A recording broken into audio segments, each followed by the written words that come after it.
Thank you for watching. For sponsorship.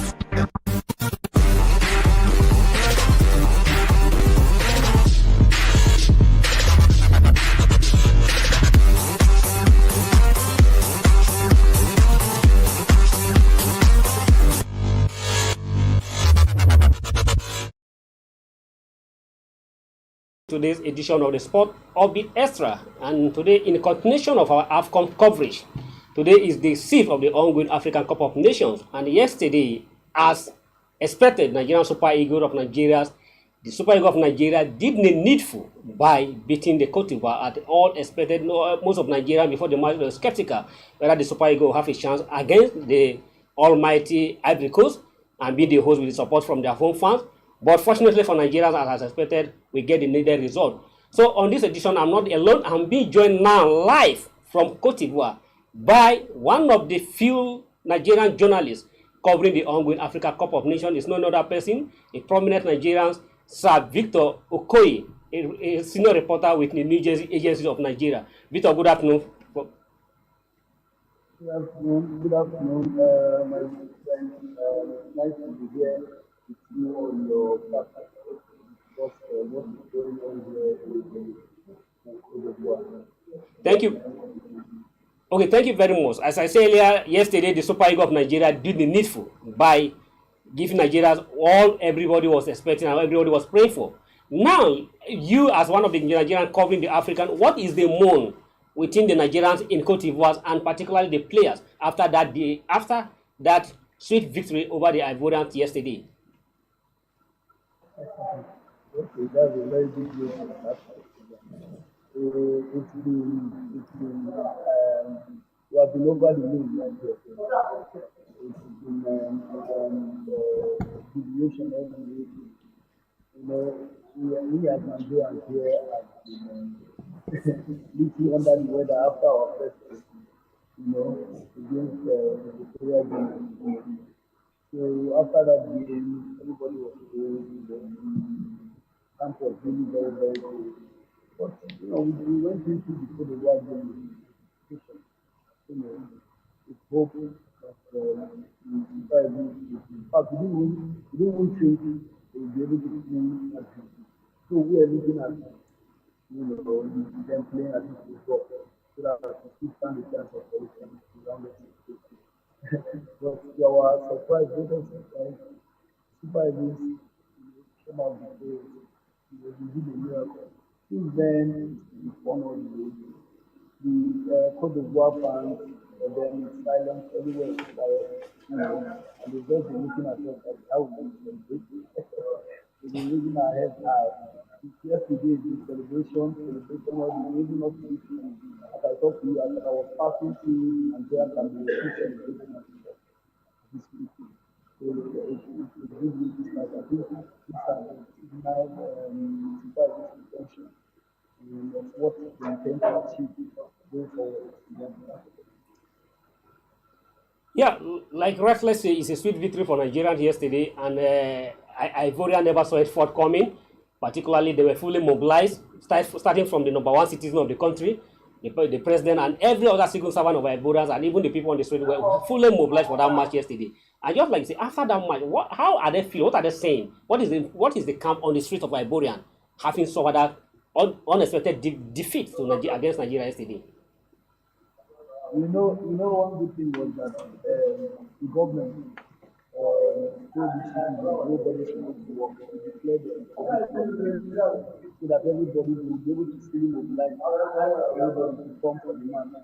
And the 60,000 capacity, we were just like a drop in a very big ocean. Even when you enter into the arena, you will be seen. It was so frightening, you know. And so, in fact, we lost it. Let me put it that way. But you know, the Nigerian spirit always there.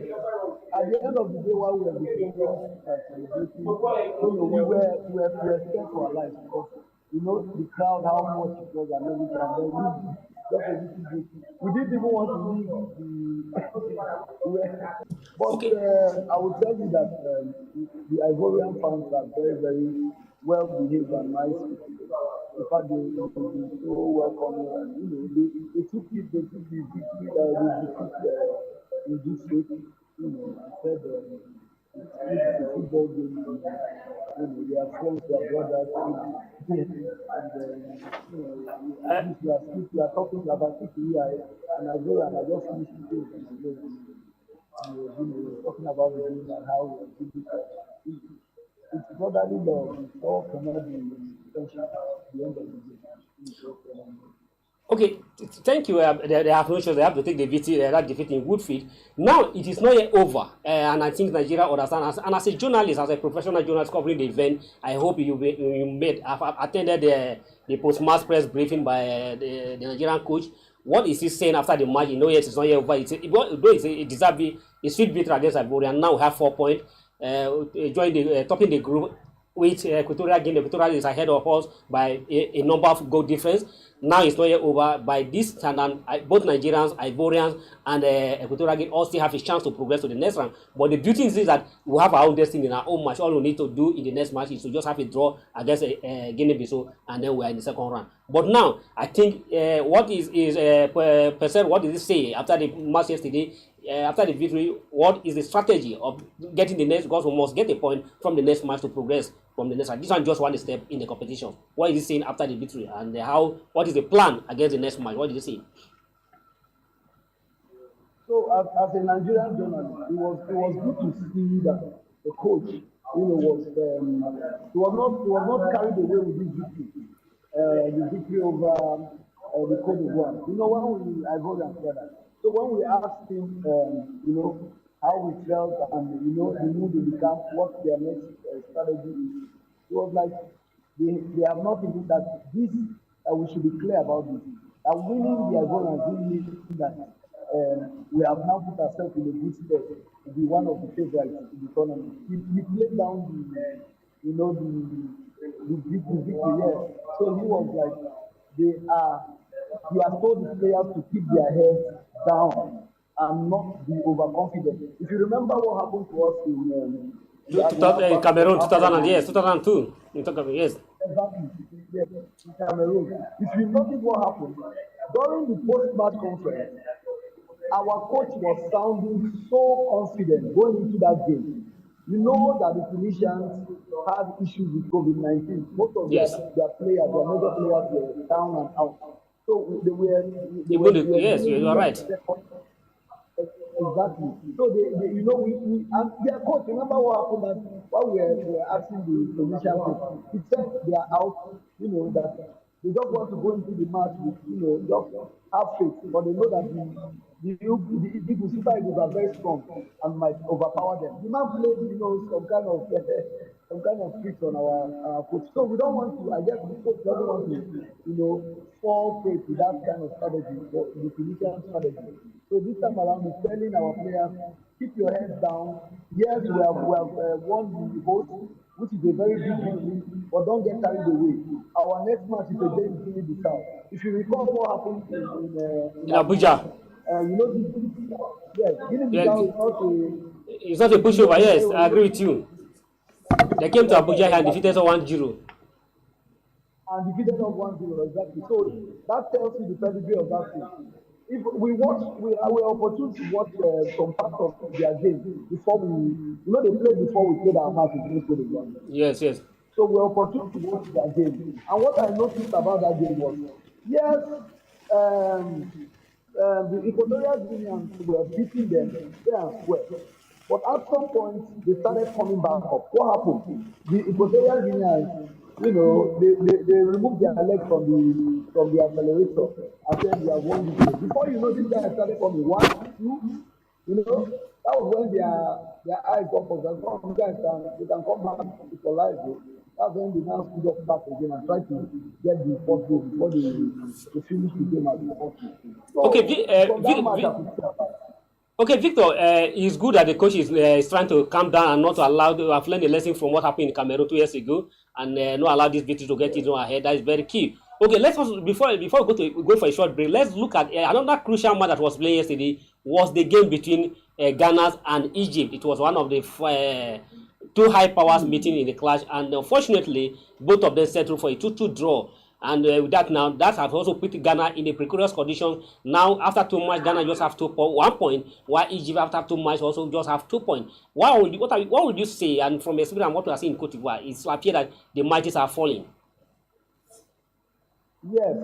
What has been happening in Cote d'Ivoire is that those things that you think are lesser things have been trying to show themselves. I've been trying to tell everybody, hey, you didn't come here to come and look at the streets of Cote d'Ivoire. They are showing, like a team like Cape Verde. You can see from that group, you can tell that Cape Verde, the time is not taking. Cape Verde might stop that group and come out as the leader of the group. As the winner of the group, yes. For the Ghanaian, we have been through this route before. In Cameroon, it was the same thing that happened to Cameroon 2 years ago. I Yes. don't know what it is about their team. I don't know what it is about Ghana, but in the African Cup of Nations, in the last 2 editions, they performed below par. And so I was not surprised to see what I saw against Egypt and where they are. It's a precarious situation for them. And if time is not taken, Ghana might fall prey to what they faced in Cameroon and just easily go out of the tournament. At the group stage. Yeah, the last of the match of that group is a clash between Cape Verde and Mozambique. The match is about to start. We'll start any moment from now, and obviously, and just like you said, if Cape Verde won that match, automatically there will be there may be the first team to qualify automatically for the next round of the competition, and Mozambique, if they draw, and at the same time we'll have another clash for Ghana. So it appears that what the fate that befell Ghana 2 years ago may repeat repeat itself again, except they were able to get the result in their last match against Mozambique, and hopefully the other result in the other group match between Egypt and Cape Verde go on their way. If not, Ghana may good one. But we're going to look at some of the matches that are lined up for today. But before we go there, let's go for a short break. We'll be back any moment. Be part of our brand.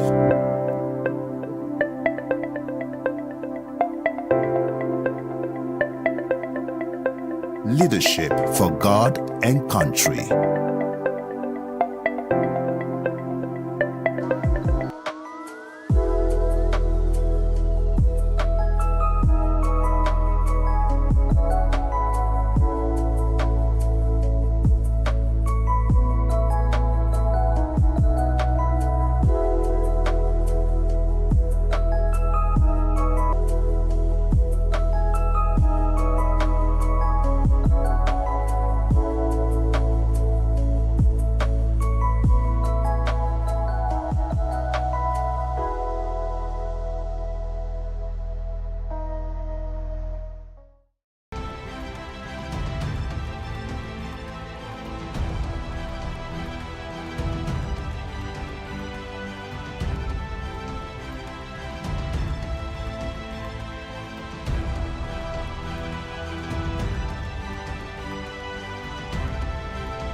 And we go straight for the match that are lined up today. I said, Victor, I don't know if you are still with me. Today we have another heavy clash between the Africa Giants, the defending champions, and Cameroon.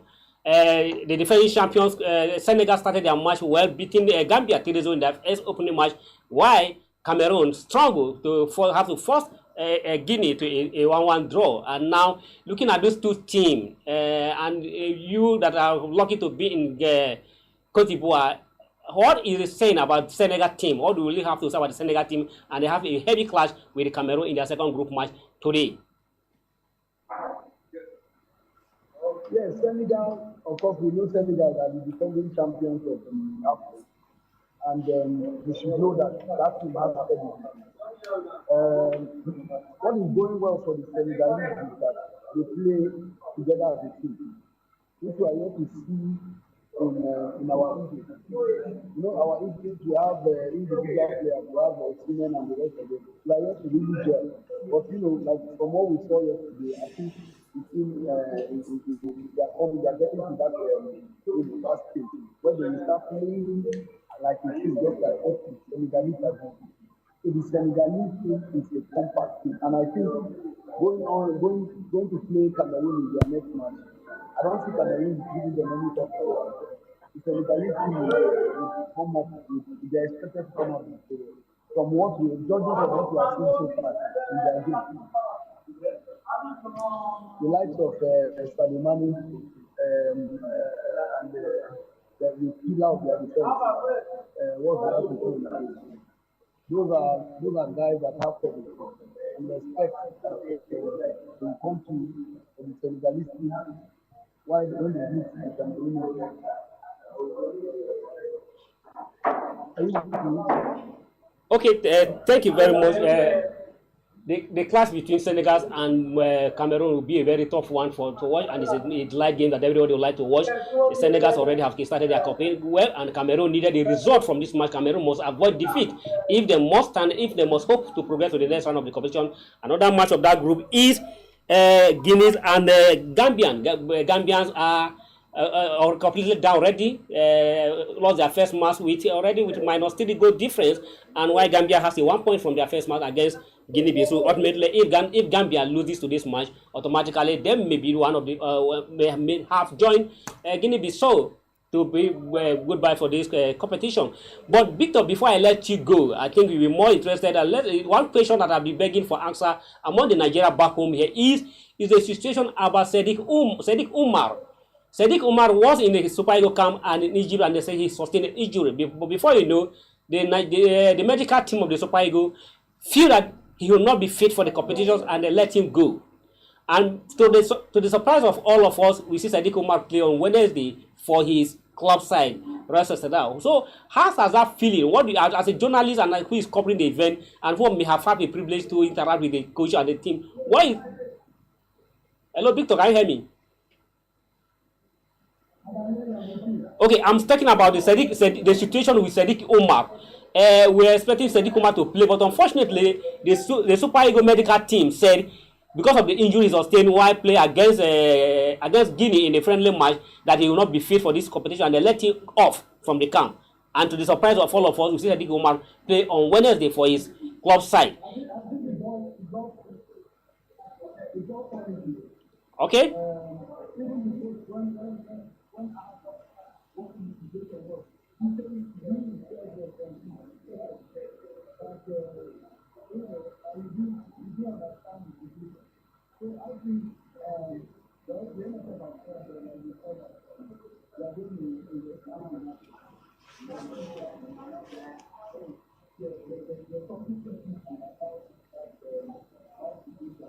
And only the parties involved really know what.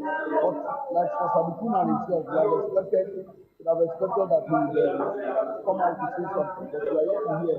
So some of us that are close to him, I've tried to reach out to him to see what has happened, but he's not responding to the question. He probably has decided to keep quiet about it.